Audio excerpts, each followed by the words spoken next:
Olá, amigos. Eu sou Alexandre Morales, sou diretor do Sindicato dos Bancários de Bauru e Região e apresentador do programa Sem Tarifa, programa destinado a você, bancário. Para realizar esse programa, eu conto com a companhia de Paulo Tonon, também diretor da entidade, e a entrevistada Ana Letícia San Juan, a nossa psicóloga.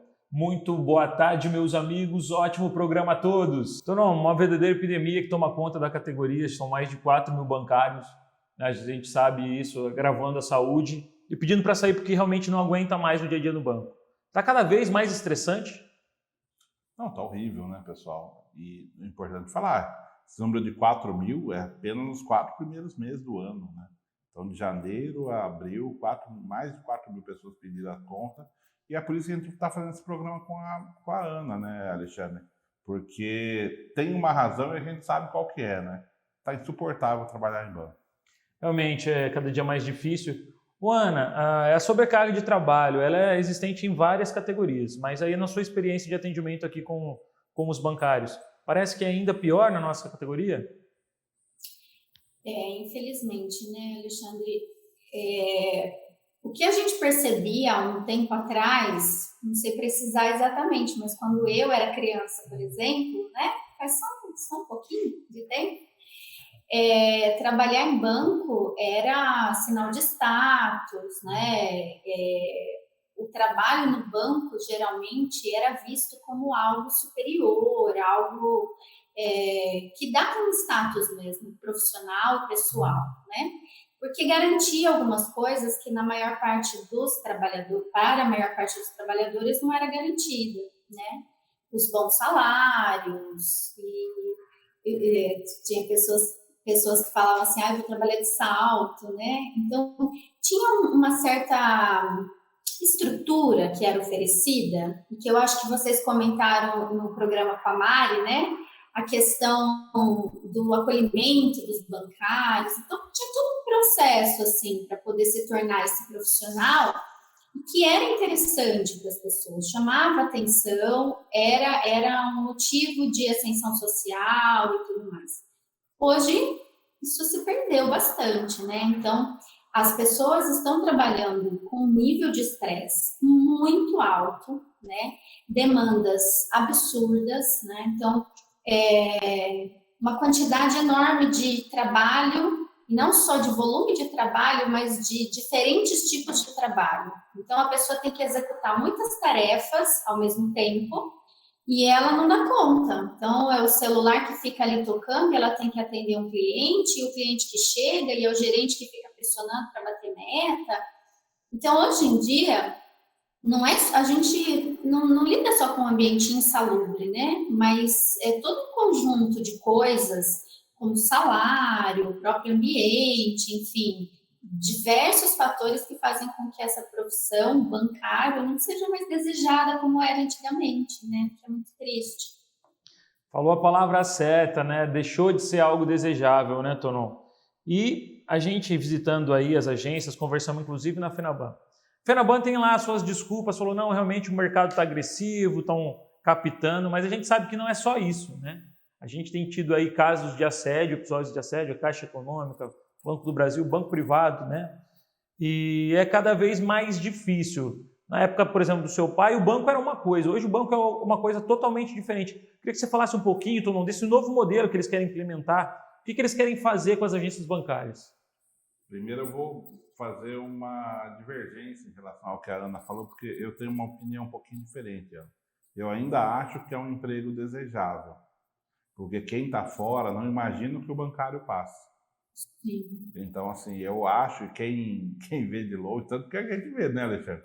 Nós estamos fazendo o ato, o cara fala, você trabalha no ar-condicionado, está reclamando, tal. O cara não imagina o que é a realidade. Então, eu ainda acho que o cara não imagina que o piso inicial nosso é R$2.000, R$2.300. Sim. Então, quem está de fora, ele quer ser bancário.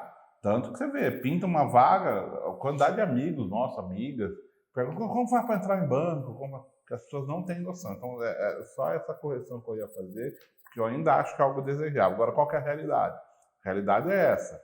Primeiro, a gente tem uma perda salarial enorme na nossa categoria, e é por isso que a gente entrega a pauta da FNOB, porque a pauta que a Contrafut entrega na campanha salarial, qual nós estamos vivendo agora, não fala em perda salarial. Então a gente ficou 8 anos com o salário congelado, todo mundo, FENABAN, BB, Caixa, né? Uns mais, outros menos. E por isso que o nosso salário hoje, o piso é 2.300. Aí você vai falar, bom, mas beleza, o piso é esse, mas tem um monte de promoção que faz com que você chegue num salário muito acima da média do mercado, isso é verdade. Só que o que acontece é que depois de 8, 10 anos de banco, normalmente com 5 a pessoa já começa a perder o amor pelo banco, o que a gente observa aqui. A pessoa vê que nem pagando bem compensa, né? Porque o que a pessoa vai ganhar mais do que a média do mercado vai gastar com psiquiatra, né? Psicólogo, remédio, das mais diferentes coisas, né, Alexandre? Ana, nós somos aqui o campeão aqui de afastamento por doenças psicológicas, né? A nossa categoria, eu acho que só perde para a polícia militar. E professor. E professor. Terceiro do ranking. Que são realmente 2 categorias que dispensam até qualquer tipo de comentário. E a gente vê, né, como tu não falou, bom, quem está fora talvez queira entrar, mas realmente quem está dentro não vê a hora de estar fora, porque é cada vez mais estressante. Queria que você falasse um pouquinho, Ana, das consequências físicas e psicológicas aí desse estresse diário, dessa pressão desumana que o bancário vem sofrendo. Eu acho que quando eu disse que não é desejável, é no sentido de quem está dentro, né? Quem está dentro se frustra muito com essa posição, com as funções que começa a executar, e como o Tonon falou, mesmo que receba muito bem, não vale a pena, né? Tem um conhecido que é bancário, e aí uma vez eu brinquei com ele, falei, agora você está ganhando bem. Ele falou, o que adianta, né? Eu ganho bem para comprar meu Lexotan, para comprar meu Diazepam, então não está compensando ganhar bem, né? Bom, as consequências de um estresse contínuo, e quando a gente fala de estresse, é muito importante a gente frisar. Nós, seres humanos, nós lidamos com estresse de forma contínua, né? A nossa vida é estressante, a nossa vida moderna é estressante, né? Então, a gente passa por diversas situações com as quais a gente tem que lidar imediatamente, né? Dar uma resposta para isso.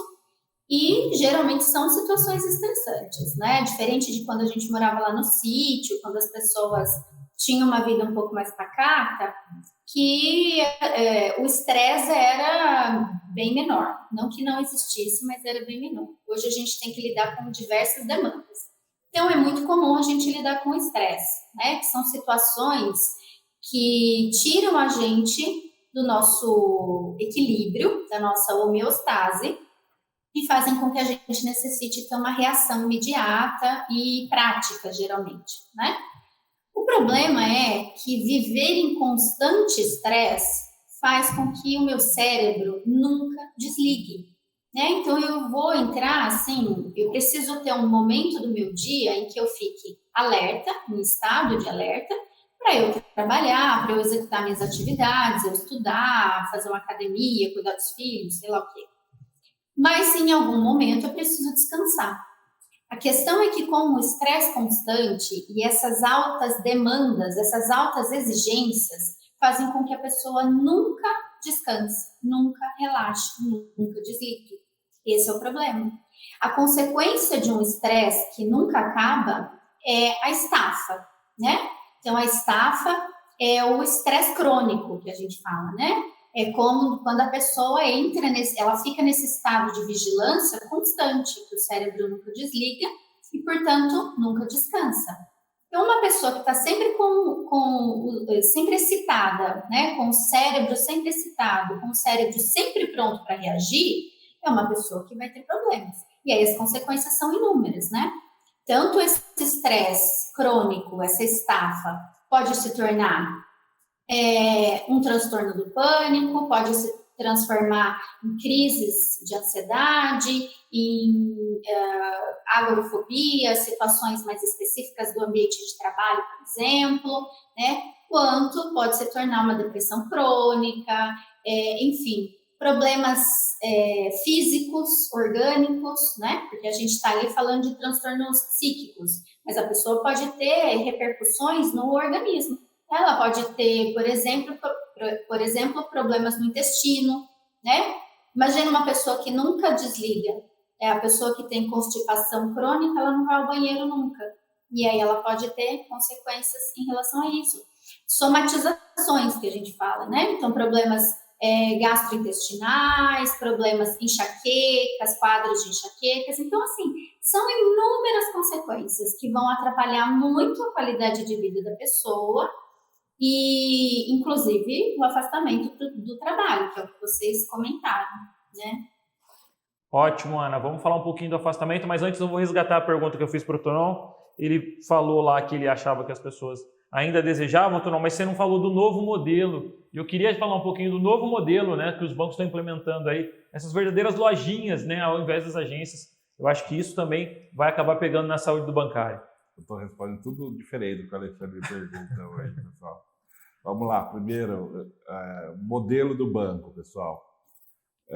Antigamente, ele citou meu pai, que também foi bancário da Caixa Federal, eu sou do Banco do Brasil, para quem não sabe, a gente fazia a administração da conta da pessoa, né? Então, era uma relação completamente diferente. Você conhecia os clientes pelo nome, você tinha a obrigação de prestar um serviço para o cliente. Era isso que acontecia.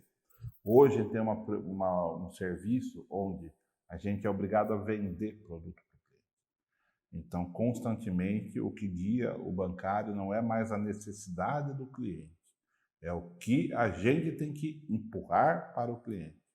Então, você vê, mudou o valor, né? E aí, por isso que a gente explica a rentabilidade dos bancos do Brasil, né, que é tão alta por causa disso. Que agora a preocupação é vender o produto que interessa ao banco. Por isso que os caras insistem tanto com capitalização, que é uma coisa que a curto, médio prazo é prejuízo para o cliente, insiste com consórcio, que a curto, médio prazo é prejuízo para o cliente, até a longo, né? Se você pensar bem. Então, é por isso, é nessas que o banco ganha dinheiro. Empréstimo, né, nos juros que a gente tem hoje. Então, tudo errado. Mas eu queria falar de uma coisa que a gente precisa sempre lembrar, viu, Alexandre? A jornada do bancário é 6 horas. E ela está expressa na CLT que é 6 horas, justamente porque é uma categoria diferenciada, né? Então, no que a Ana falou, a questão de estar sempre alerta. Por isso que é outro problema da nossa categoria. Quanto mais cargos de 8 horas são criados, mais também a chance de você ter um quadro de estresse, de estafa, como a Ana falou. E aí entra, né? Por que é 8 horas? Porque para vender a quantidade de produto que o banco quer, 6 horas já não dá, né?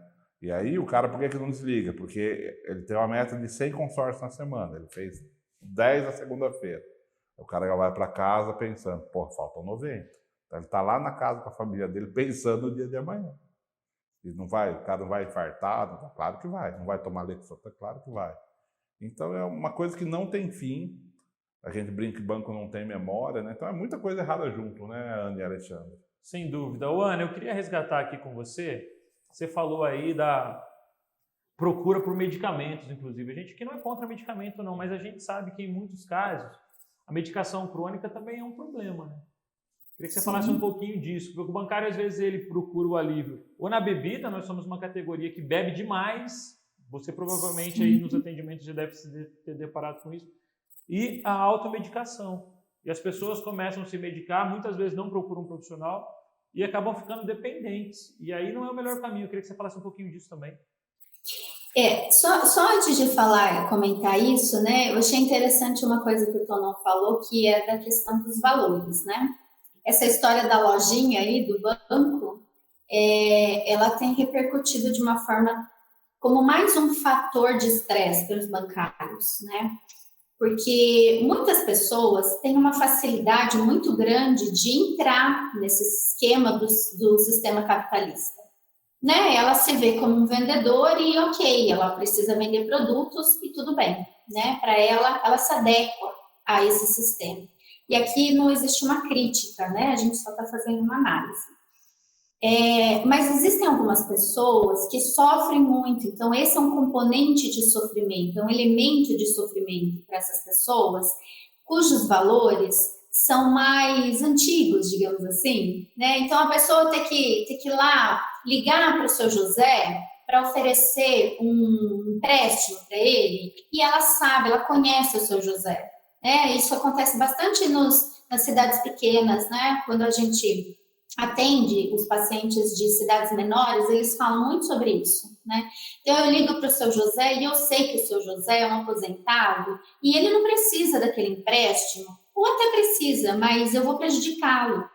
E eu sou obrigada a oferecer um empréstimo para ele porque eu tenho que bater meta, né? Então é como se fosse, é como não, violando os valores daquele ser humano, né? Ela tem que se adequar a um sistema capitalista completamente agressivo e ela não está de acordo com aquilo, né? Ela vai usurpar, ela vai ferir, de alguma forma ela vai mexer com uma pessoa que não precisaria, prejudicando muitas vezes essa pessoa, que ela vende o produto como se fosse um benefício, mas ela sabe que nem sempre aquilo é um benefício, vai comprometer o salário e tudo mais. Então, acho que isso é mais um elemento que faz com que as pessoas adoeçam, né? E aí o Alexandre comentou da questão da medicação, de fato, a gente tem nos bancários uma taxa muito grande de pessoas que se automedicam, porque o sofrimento é muito grande e ela precisa dar conta, né? Ela tem aquele emprego, ela precisa dar conta.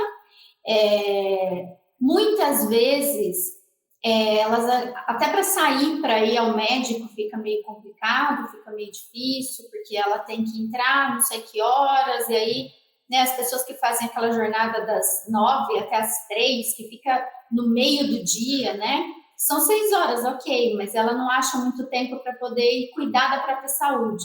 Não tem muito tempo para fazer um exercício físico, uma atividade física, não tem muito tempo para cuidar de si mesmo, né? Que seria um equilíbrio aí para a saúde mental. Então, elas acabam recorrendo a essas medicações, né? Claro que para haver a medicação psiquiátrica, precisa passar por um psiquiatra, obviamente, né?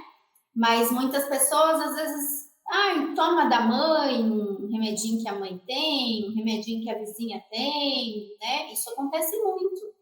E como o Alexandre falou, a questão da bebida alcoólica, né? A bebida alcoólica ela é uma fuga muito importante e tem sido muito usada há muitos anos por várias categorias, não só pelos bancários, né? Como uma forma de anestesiar, né? De se anestesiar, de poder lidar com algumas situações que eu não dou conta. Que é muito ruim, obviamente, porque o uso da bebida alcoólica, mesmo que sejam pequenas doses, a longo prazo, compromete bastante o sistema nervoso, né?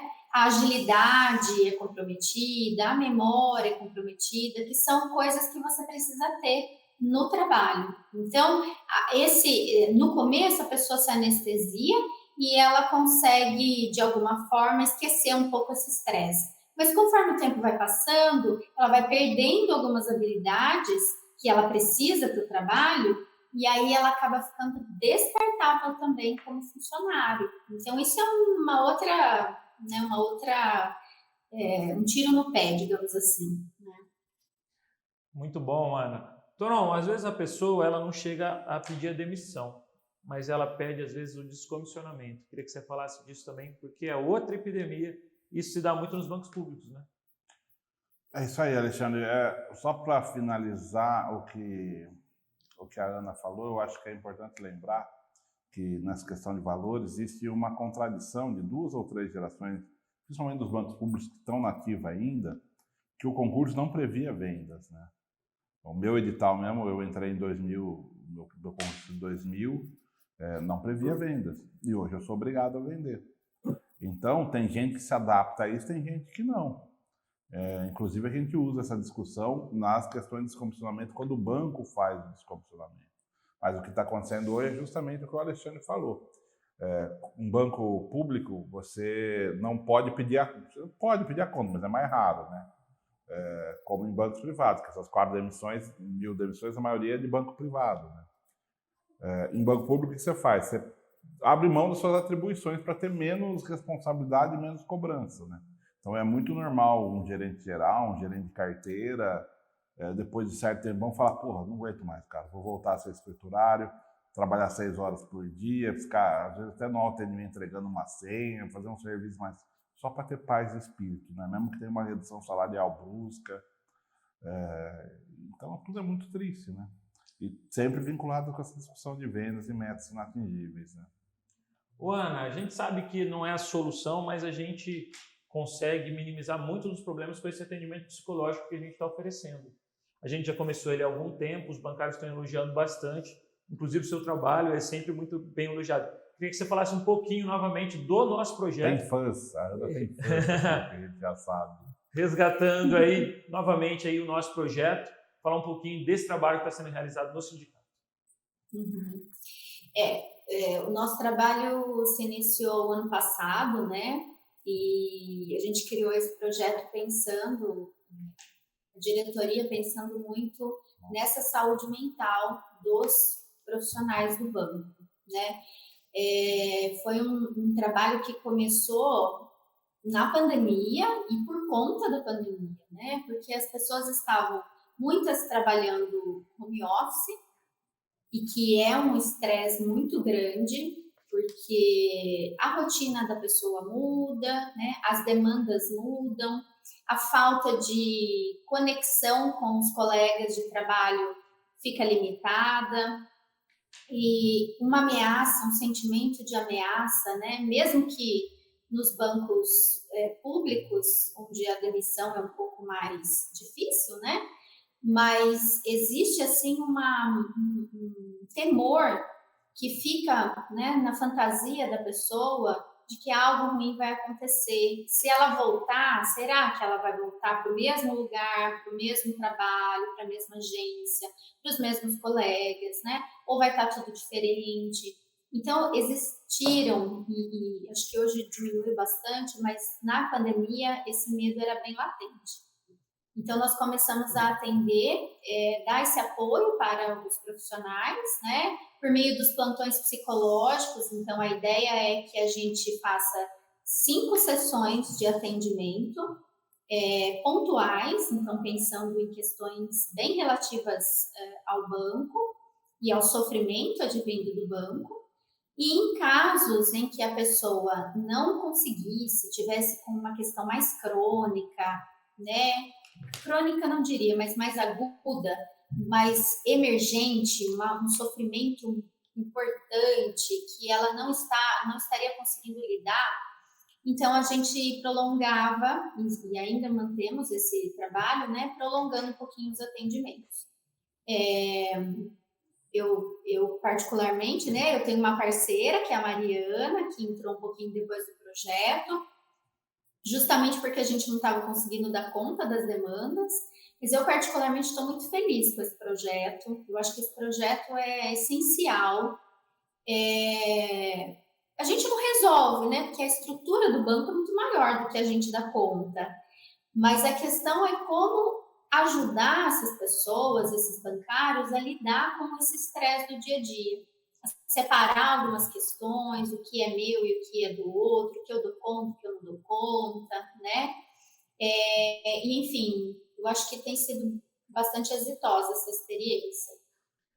Perfeito, Ana. Tonon, a gente sabe que o assédio, muitas vezes, ele é o grande responsável pelas pessoas pedirem demissão do banco. Tem gente que realmente não aguenta mais conviver naquele ambiente hostil, como a Ana citou, né?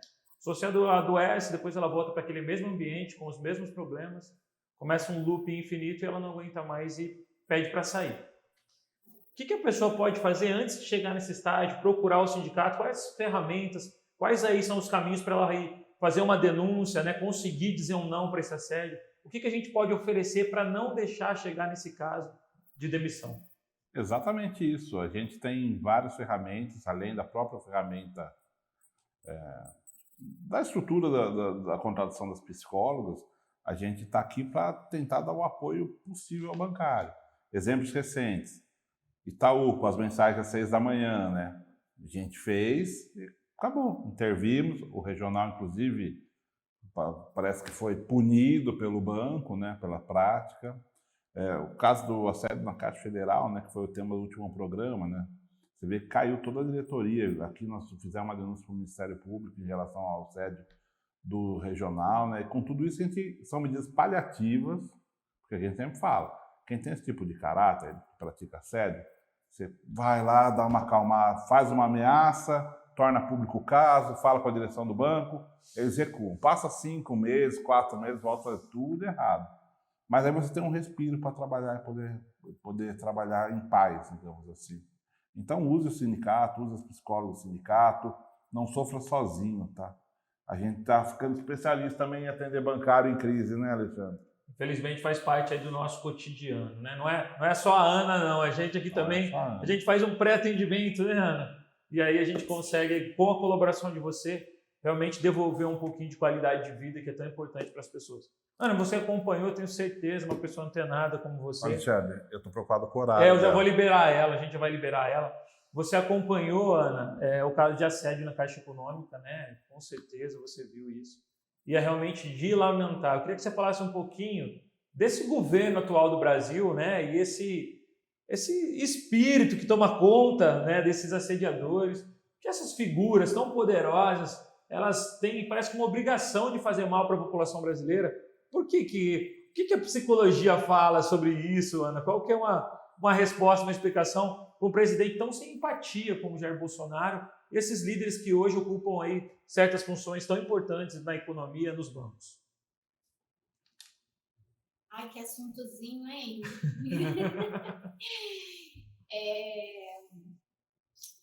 Esse tipo de situação, né, Alexandre, sempre existiu e imagino que vai existir por algum tempo ainda. Existem, infelizmente, como o Tonon falou, essas pessoas de mau caráter, que a gente pode dizer isso, né?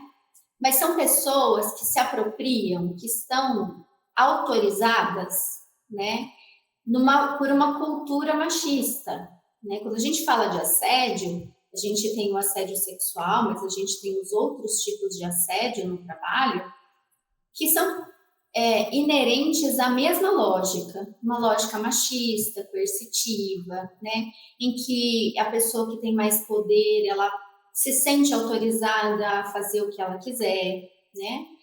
E isso já existe na nossa cultura. A sociedade brasileira, infelizmente, é uma sociedade machista, uma sociedade bastante primitiva nesse sentido, né? E aí a gente tem uma figura, infelizmente, um representante, né, no nosso governo que valida essas ações. Então, é como se ele também autorizasse todas essas coisas, essas práticas, né? Então, hoje a gente vê bastante nos jornais essas manchetes falando sobre os assédios, os estupros. Isso sempre aconteceu, né? O importante é que hoje a gente tem mais acesso a esse tipo de informação, mas isso sempre aconteceu. A questão é que a gente não pode ter, de jeito nenhum, uma pessoa que esteja no comando que consiga validar esse tipo de coisa. Quando ele fala que a mulher é inferior, né? Quando ele dizia lá que a filha dele foi uma fraquejada. Como é que é? Fraquejada. Uma fraquejada. Olha que coisa bizarra, né? Então, ele está dizendo assim para as pessoas, realmente a mulher é inferior, a mulher precisa estar abaixo, né? E quando ele fala da mulher, ele não está falando só da mulher, ele está falando de todas as figuras femininas, os representantes femininos, os homossexuais, né? Os negros, as pessoas que representam para eles um nível inferior, e que, portanto, pode ser violentado de alguma forma, né? Eles não entendem isso como violência, né? Eles nunca vão dizer que isso é violência. Eles vão sempre encontrar justificativas para essa violência. Mas é muito importante a gente sempre falar sobre isso, a gente tentar combater isso, porque isso é o nosso nível mais primitivo como ser humano. O nosso nível evoluído como ser humano é a capacidade que a gente tem de se colocar no lugar do outro, de a gente viver na coletividade, de a gente respeitar o outro. Isso é evoluído, né? Então, quando a gente tem um presidente que reitera esse tipo de coisa, infelizmente ele é uma figura que também está aí muito primitiva, o que é lamentável, né?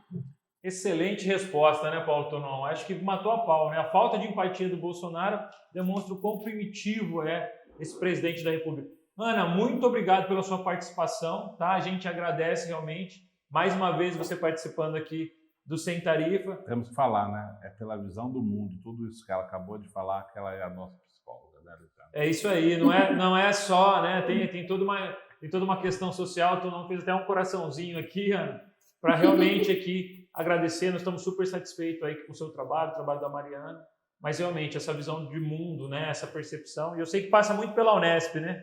A Unesp realmente deu aí uma boa clareada para todo mundo que inicia jovem. Ontem a gente esteve lá na Unesp com a Sami acompanhando o rebuliço da questão, né, do abuso, do assédio que teve lá.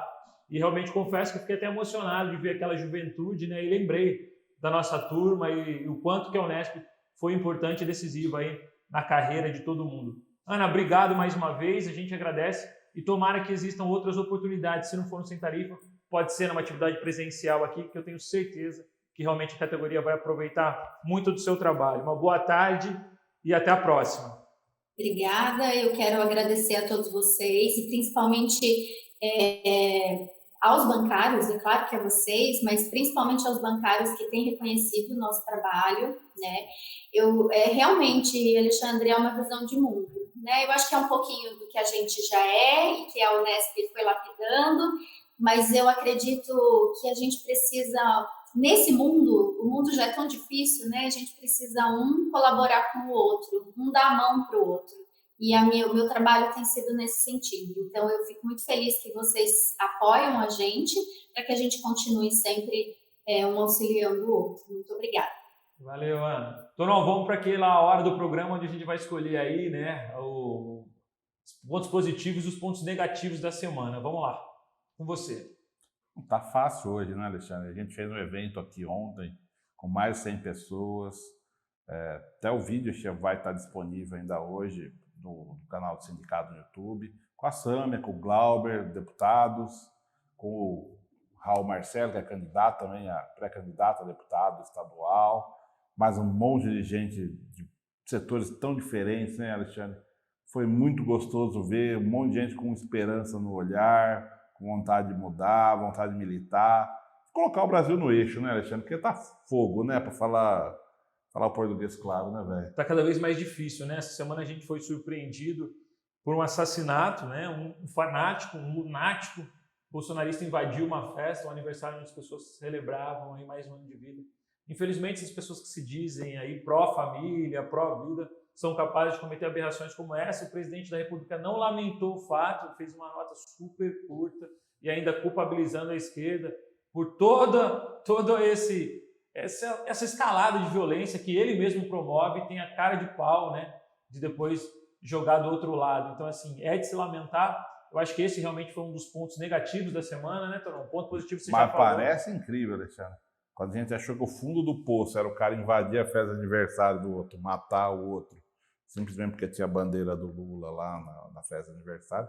Ontem a gente teve ainda o caso do anestesista que estuprou a menina no pleno trabalho de parto, né? Que eu acho que isso, cara, foi a coisa mais bizarra que eu vi e aquilo de sempre, né, Tiago? Os caras tiveram que deixar ele até fazer essa loucura, porque, assim, a palavra da mulher não tem credibilidade. Se o nego não filma, provavelmente esse cara estava solto, né, Alexandre? Triste demais, a gente sabe que não é um caso isolado, a gente sabe que abusos acontecem por aí fora. Ontem mesmo a gente teve com a Sâmia na Unesp e ouvimos vários relatos, né, de meninas que são, sim, assediadas, que vão estudar, saem do seio da sua família para tentar aprender coisas boas na universidade, são assediadas aí por professores e a própria instituição tentando calar, né? É importante a gente frisar aqui, o sindicato é solidário à luta dessas mulheres que estão, sim, travando uma verdadeira batalha para que a Unesp apure os fatos e realmente acabe punindo, né? Contar o absurdo, né, Alexandre? Não sei lá se a gente ouviu lá, os meninos sentavam nas primeiras carteiras, justamente para fazer uma barricada para o professor não ir lá assediar as meninas. Olha, e você acha que a Unesp não tinha conhecimento desse tipo de caso, Alexandre? Com certeza a direção tem, mas é aquela coisa, né? Como a direção da Caixa Econômica tinha, né, Tonão? O corporativismo Excelente fala mais analogia, alto, igual até porque, né? Se eu pegar esse aqui, amanhã posso ser vítima, né? Olha a lógica perversa. Muita gente com o rabo preso nas direções, né? E é realmente de se lamentar isso. A gente exalta a coragem das mulheres da Caixa que tiveram em denunciar das alunas da Unesp, umas jovens realmente com uma força de mudar o mundo que realmente comove. E eu fiquei muito grato com a presença aí de Sami e de Glauber, pessoas humildes, as pessoas que viram dentro das agências, que acompanharam a entrada. Você vê uma deputada entrando numa agência da Caixa Econômica, com a humildade da Sami, ela pegou a bolsinha dela, botou lá naquele porta-volumes lá, não deu carteirada. É um exemplo totalmente diferente, né, Tonon? Do outro lado, né? A gente vê os filhos dos presidentes aí a toda hora sendo arrogante, a toda hora destratando aí os mais vulneráveis. A Sami deu um exemplo de humildade. Ela e o Glauber realmente estão de parabéns, né? Assim, me emocionou, como você já disse, o cotidiano com eles aqui ontem, justamente pela humildade, pela simpatia. E mais uma vez, né, Alexandre, a gente está bem acompanhado na batalha, né? E o mais legal, né, só demonstra que quem está do nosso lado da trincheira são pessoas valorosas e que reconhecem o trabalho dos sindicatos bancários de Bauru. Isso nos deixa mais felizes. A diretoria, grande parte da diretoria esteve aqui, nos ajudou, nos mobilizou. Os militantes chegaram mais cedo, né, Tonon? Chegaram desde a sexta-feira. Nós tivemos aí a presença deles na Feira do Rolo, a gente acompanhou de perto esse trabalho, porque realmente são pessoas que querem sim mudar um país tão desigual quanto o Brasil e têm capacidade para isso. O sindicato participando de mais essa luta. Tonon, chegou a hora de você fazer a vez do blogueirinho aí. Tá com você, meu amigo. Bom, galera, vocês sabem, né? Tá fácil. Gosta do nosso conteúdo? Quer prestigiar? Ok, cita lá, clica no joinha e compartilhe ele com seus amigos, colegas, os bancários em geral, ou não. Por fim, se inscreva no nosso canal para que esse conteúdo chegue para cada vez mais gente, galera. Boa tarde a todos, valeu! Valeu, galera!